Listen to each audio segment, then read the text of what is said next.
Bulletin में खुशामदीद।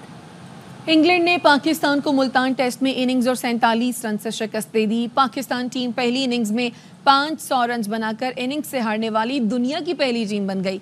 England ने चौथे रोज 823 रन बनाकर इनिंग डिक्लेयर की, 267 रन की बढ़तरी भी हासिल की। पाकिस्तान की बैटिंग आई तो बैटिंग विकेट मुश्किल तरीन बन गई। सऊद शकील 29, साइम 25, शान मसूद 11 और बाबर आजम 5 रन बनाकर आउट हो गए। आमिर जमाल और आगा सलमान ने सेंचुरी की शराकत बनाई। पांचवें रोज पाकिस्तान की बकाया टीम पहले सेशन में ही ढेर हो गई।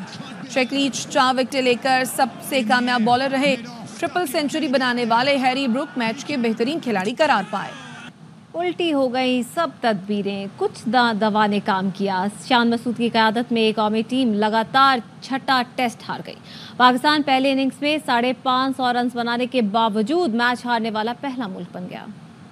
इंग्लैंड के खिलाफ पाकिस्तान की शिकस्त पर कप्तान शान मसूद कहते हैं 556 रन बनाने के बाद विकेटें लेना भी जरूरी होता है।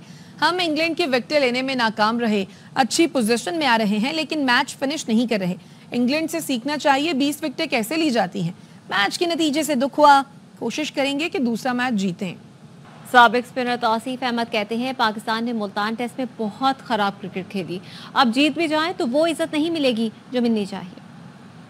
पाकिस्तान ने बहुत ही खराब क्रिकेट खेली है, इतने खराब है नहीं जितनी खराब क्रिकेट खेली है। तो आई थिंक मेरा ख्याल इंग्लैंड ने बहुत ही एक्स्ट्रा ऑर्डिनरी खेला है, वो क्रिकेट खेली है जो वो हमेशा से खेलते आए हैं। अब उनकी पोजीशन ये हो गई है, पहले वो एशिया में जाके फंस जाते थे, अब वो एशिया में जाके टीमों को हराने लगे। आप लोग पता नहीं क्या करना चाह रहे हो, समझ नहीं आ रहा कि आप बैटिंग पिच बनाओगे, बॉलिंग पिच बनाओगे, स्पिन पिच बनाओगे, कौन सी बनाओगे पिच। तो अब ये तो मामला जो है ये बहुत ही खराब हो गया है। अब आप जीत भी जाए ना तो लेकिन आपको वो रिस्पेक्ट नहीं मिलने वाली। हम रिस्पेक्ट करेंगे लेकिन वो रिस्पेक्ट आपको नहीं मिलेगी जो किसी टाइम में मिलती।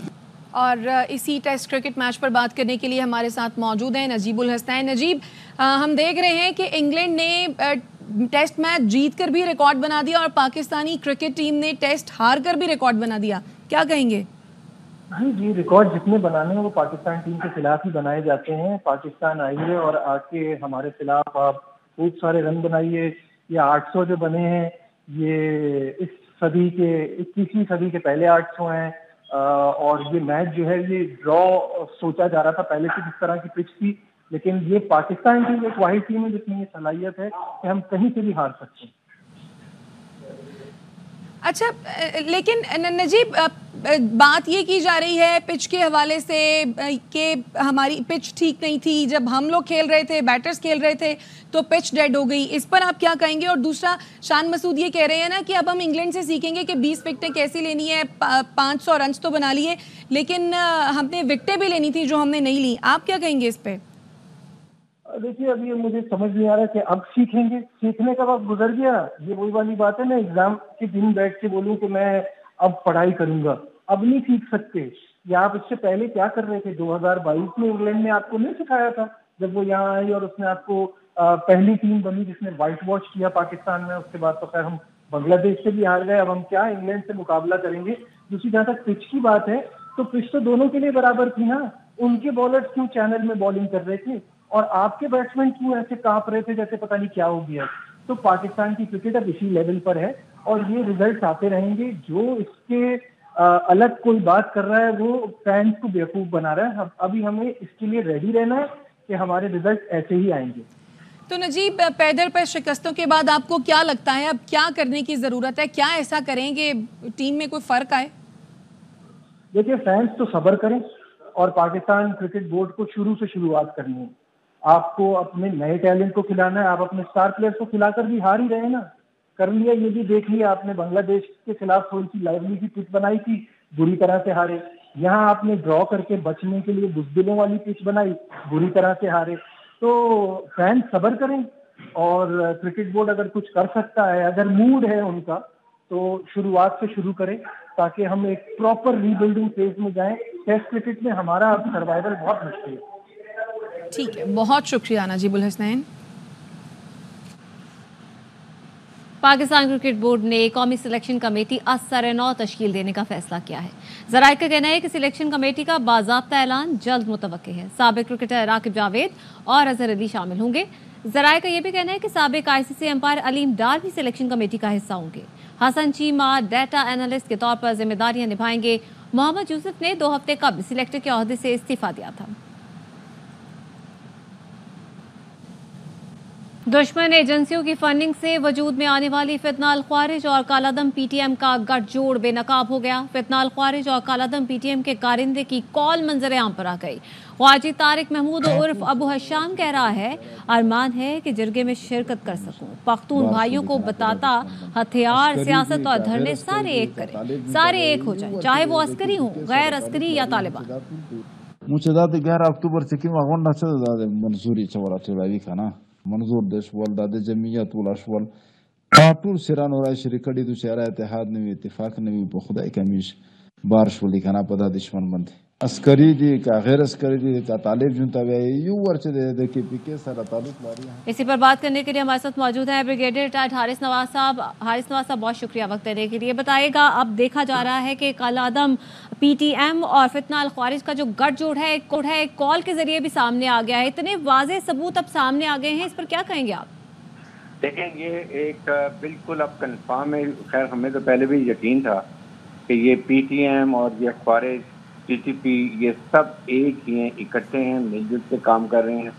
और बहुत ही हुकूमत पाकिस्तान का बहुत अच्छा फैसला है कि इनको कालादम करार दे दिया गया है। और आपके सामने ये जो ख्वारिज तारिक महमूद की आपने वीडियो सुनी है, किस तरीके से वो तमाम पश्तूनों को बरगला रहा है कि हथियार, उसके बाद ये जितनी चीज़ें सारे जराए अस्करी हैं सब मिल गए और एक ही काम करें, सारे मिल के खिलाफ करें, सियासत भी कर लें, धर्म भी कर लें, सब मिल के काम करें।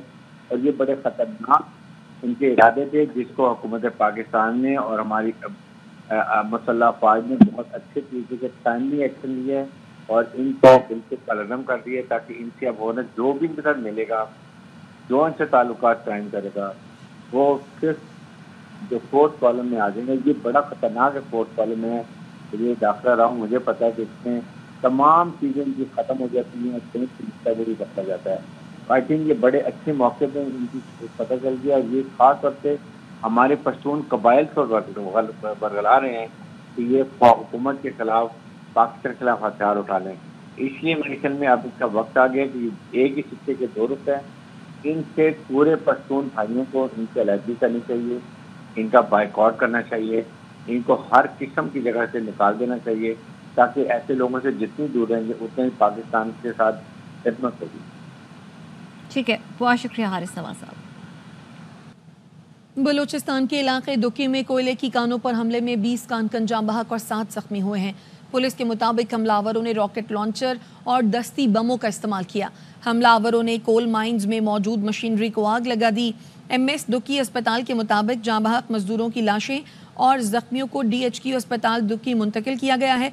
पुलिस के मुताबिक जाँ बहक 6 मजदूरों का ताल्लुक जोब, 4 का कला सैफुल्ला से था। पशीन से ताल्लुक रखने वाले 3, कचलाक और लोरालाई से ताल्लुक रखने वाले 2 मजदूर जाँ बहक हुए। जाँ बहक 2 मजदूरों का ताल्लुक मूसा खेल और हरनाई से था। हमले में अफगानिस्तान से ताल्लुक रखने वाले 3 मजदूर भी जाँ बहक हुए हैं और जाँ बहक होने वालों की तादाद 21 हो गई है। वज़ीर-ए-आज़म ने दुकी में कानकनों पर हमले की मज़म्मत की है। वज़ीर-ए-आज़म ने हुकाम से रिपोर्ट तलब कर ली। वज़ीर-ए-आज़म शहबाज शरीफ ने कीमती जानों के ज़िया पर इज़हार अफसोस और जाँ बहक कानकनों की मग़फ़रत के लिए दुआ की। वज़ीर-ए-आज़म ने ज़ख्मियों को हर मुमकिन तिब्बी इमदाद फराहम करने की हिदायत की। कहा, हर किस्म की दहशतगर्दी को जड़ से उखाड़ने के लिए पुरज़्म है।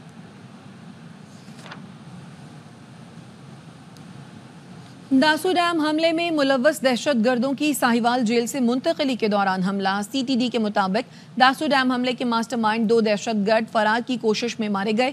थ्रेट अलर्ट पर दहशतगर्दों को जेल से मुंतकिल किया जा रहा था।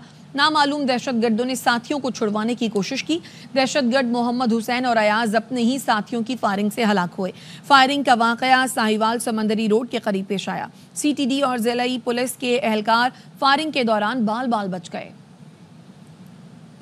कराची के हल्के NA 231 के 4 पोलिंग स्टेशंस के वोटों की दोबारा गिनती के दौरान सुबाई इलेक्शन कमीशन दफ्तर के बाहर मैदान जंग का मंजर नजर आया। पीपल्स पार्टी और PTI कारकुनान ने दफ्तर के बाहर जमा हुए इलेक्शन कमीशन दफ्तर से सियासी जमात के कारकुनान बैलेट पेपर की बोरी लेकर फरार हो गए।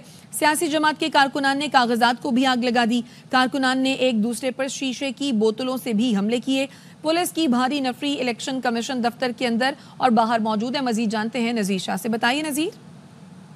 इस वक्त इलेक्शन कमीशन दफ्तर के बाहर मौजूद हूँ, जहाँ पर मैं आपको मनाजिर दिखा सकूँ कि यहाँ पर किस तरीके से जो कागजात हैं उनको जलाया गया है और बैलेट पेपर्स वगैरह भी यहाँ नामालूम अफराद जो सियासी जमात के कारकुनान थे वो लेकर यहाँ से भागे। ये बैलेट पेपर्स है जिनको आग लगाई गई है। यहाँ पर इन तमाम पेपरों को जलते हुए देखा जा सकता है।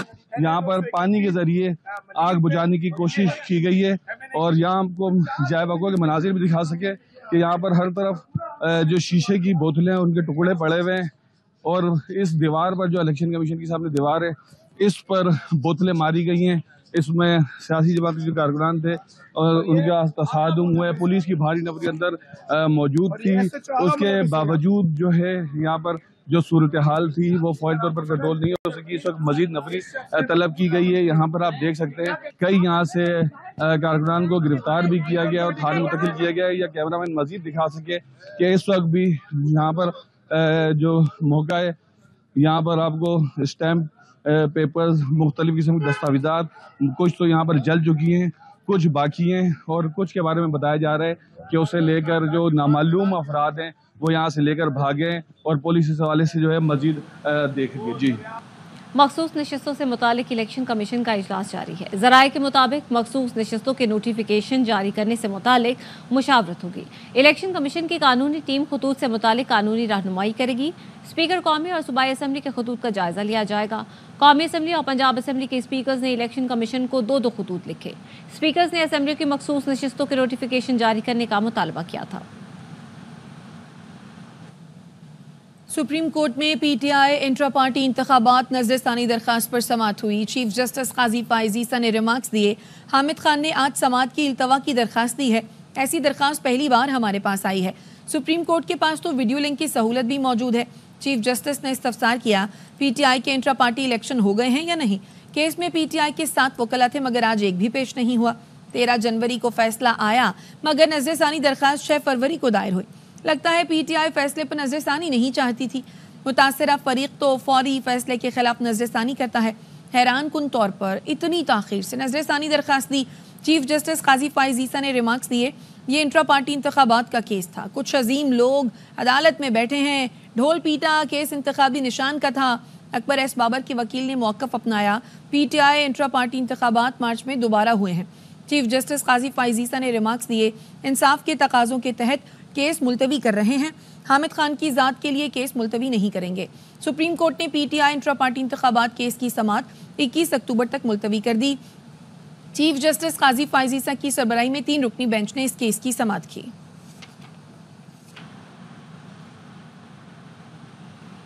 पार्लियामेंट हाउस में आईनी तरामीम पर खुसूसी पार्लिमानी कमेटी का इजलास जारी है। खुर्शीद शाह की ज़ेर सदारत इजलास में मौलाना फजल रहमान, बिलावल भुट्टो, आजम नज़ीर तारड़, एमल वली खान, हामिद रजा, आमिर डोगर, राजा नासिर अब्बास, अनूश रहमान और शाहिदा अख्तर समेत दीगर रहनुमा शरीक हैं। इजलास के शुरका का कहना है कि आईनी तरामीम पर इत्तेफाक राय पैदा करने की कोशिश की जा रही है। कंसेंसस मेकिंग कमेटी है तो तमाम जो पार्टिसिपेंट्स हैं वो अपने अपने व्यूज देंगे। एजेंडा तो वही है जो फ्रॉम डे 1 से चल रहा है ना, कि कोई नया एजेंडा तो नहीं है जो कि हम टेबल पे रखें। मैम आज सुना है कोई इत्तेफाक राय का चांस है, कोई बड़ा ब्रेक थ्रू हो सकता है। कोशिश तो कर रहे हैं, अल्लाह करे कि वो काम हो जो मुल्क और कौम की बेहतरी के लिए हो। मौलाना साहब का जो ड्राफ्ट है वो भी डिस्कस होगा मीटिंग में। इट डिपेंड्स, अब देखते हैं कि क्या। पार्लियामानी कमेटी में कोई अहम ब्रेक थ्रू का इम्कान है, कोई इत्तेफाक राय पैदा करने? अल्लाह करे अंदर चले जाए, पता चले जाए। पार्लियामेंट हाउस में आईनी तरामीम पर खुसूसी पार्लिमानी कमेटी का इजलास इस वक्त जारी है। खुर्शीद शाह की ज़ेर सदारत इजलास में मौलाना फजल रहमान, बिलावल भुट्टो, आजम नज़ीर तारड़, एमल वली खान, हामिद रजा, आमिर डोगर, राजा नासिर अब्बास, अनूश रहमान और शाहिदा अख्तर समेत दीगर रहनुमा शरीक हैं। इस्लामाबाद हाई कोर्ट ने आईनी तरमीम का मुस्तवदा पब्लिक करने की दरखास्त काबिल समाअत होने पर फैसला महफूज कर लिया। साबिक सेनेटर मुस्तफ़ा नवाज खोखर की दरखास्त पर समाअत हुई। चीफ जस्टिस आमिर फारूक ने कहा, सुप्रीम कोर्ट में भी मामला ज़ेर इल्तवा है, बिल पेश करने का पूरा तरीक़ाकार मौजूद है। दरखास्त गुजार के वकील ने कहा, कानून साजी से पहले की बात कर रहा हूँ, आईनी तरमीम के जरिए आइन में बुनियादी स्ट्रक्चर तब्दील किया जा रहा है। चीफ जस्टिस आमिर फारूक ने कहा, आप अखबारात की क्लिपिंग की बात कर रहे हैं, अभी तक कुछ मालूम नहीं। अखबारात में तो आईनी बेंच की बात भी आ रही है, आप न्यूज़ क्लिपिंग पर ही जा रहे हैं, तो उसके मुताबिक तो मुशावरत जारी है। 10 दिन पहले एक नोटिफिकेशन जारी हुआ, फिर पता चला वो फेक है। ये हमारे यहाँ ही होता है। लाहौर हाई कोर्ट में काबिल समाअत होने पर फैसला महफूज हुआ। पेशावर हाई कोर्ट ने नोटिस कर दिए। मुख्तलिफ हाई कोर्ट्स में मामला है तो आप सुप्रीम कोर्ट जाकर इकट्ठे करा सकते हैं। चीफ जस्टिस ने दलाइल सुनने के बाद दरखास्त के काबिल समाअत होने पर फैसला महफूज किया। अली अमीन का मामला सॉफ्टवेयर अपडेट से भी आगे जा चुका है। अली अमीन गंडापुर को बानी पीटीआई ने बुरे वक्त के लिए रखा हुआ है। बानी पीटीआई कभी गर्मी और कभी नरमी की पॉलिसी पर चल रहे हैं। मसलिहत और मज़ामत की सियासत एक साथ नहीं चल सकती। अपडेट सॉफ्टवेयर किसने किया? मामला जिससे आगे हैं। इमरान खान की ने भी ये बंदा रिजर्व में रखा हुआ है। एस्टेब्लिशमेंट के साथ राब्ते के लिए उसने जो है ना इस किस्म की जो ऑप्शंस रखी हुई हैं। ये जो स्टैंड लेते हैं, ब्लो हॉट ब्लो कोल्ड, जो है इमरान खान साहब, सारी की सारी बातें जो है ना वो एक फसाड होता है। स्क्रिप्ट जो था वो पहले तयशुदा था। उन्होंने तमाम फ्लैंक्स जो है ना अपने कवर करने की एक कोशिश है। मसलत की सियासत, मुज़ामत की सियासत जो है ये इकट्ठी नहीं चल सकती। कॉन्स्टिट्यूशनल कोर्ट बन रही है। ये कॉन्स्टिट्यूशन कोर्ट बिल्कुल 3 अमेंडमेंट्स हैं। एक कॉन्स्टिट्यूशन कोर्ट है, दूसरी जुडिशल कमीशन जो है उसको रिकॉन्स्टिट्यूट किया जाएगा, और एक और है। तीनों अमेंडमेंट्स जो हम ला रहे हैं वो सीओडी का हिस्सा हैं। सीओडी के ऊपर इमरान खान ने भी साइन किए हुए हैं, फजल रहमान साहब ने भी साइन किया। $7 बिलियन इसने री रूट किया, पाकिस्तान ना आने दिया, चंदे का पैसा, कैंसर अस्पताल का पैसा, $3.5 मिलियन डुबो दिया। इसने मेरे खिलाफ मुकदमा किए हुआ, आपको बता के मुकदमा किया। ये 16 साल हो गए हैं आज तक जो है इसने मुकदमा मेरे साथ क्यों खात्मे तक क्यों नहीं पहुंचने देता, डेटें ले लेता है। सऊदी अरब के वजीर सरमायाकारी खालिद बिन अब्दुल अजीज अल फालिह का कहना है, पाकिस्तान और सऊदी अरब मुआहदों पर अमल दरामद के लिए कानूनी तौर पर पाबंद होंगे। सऊदी इन्वेस्टर्स और पाकिस्तान की जानिब से इत्तफाक किया गया है। सऊदी सरमायाकार मुतनाज़ और कानूनी मसाइल के हल की यकीन दहानी चाहते हैं। Agreements, I think one that is quite fundamental, it's legally binding and it's going to send a strong signal, is the investment protection chapter, which has been agreed to by all parties as part of the Pakistan GCC FTA, that the Saudi and GCC sides have agreed. Protection Treaty gives some assurance, dispute resolution mechanism, arbitration and what have you. His Excellency Mohammed Tuwaijri has been designated by His Royal Highness the Crown Prince, and he is leading a very powerful team. And Your Excellency, Minister Mossadegh, has been designated by the Honourable PM to be his counterpart. अब तक के लिए इतना ही। मज़ीद खबरों और तफसीलात के लिए आप देखते रहिए आवाज़ न्यूज़।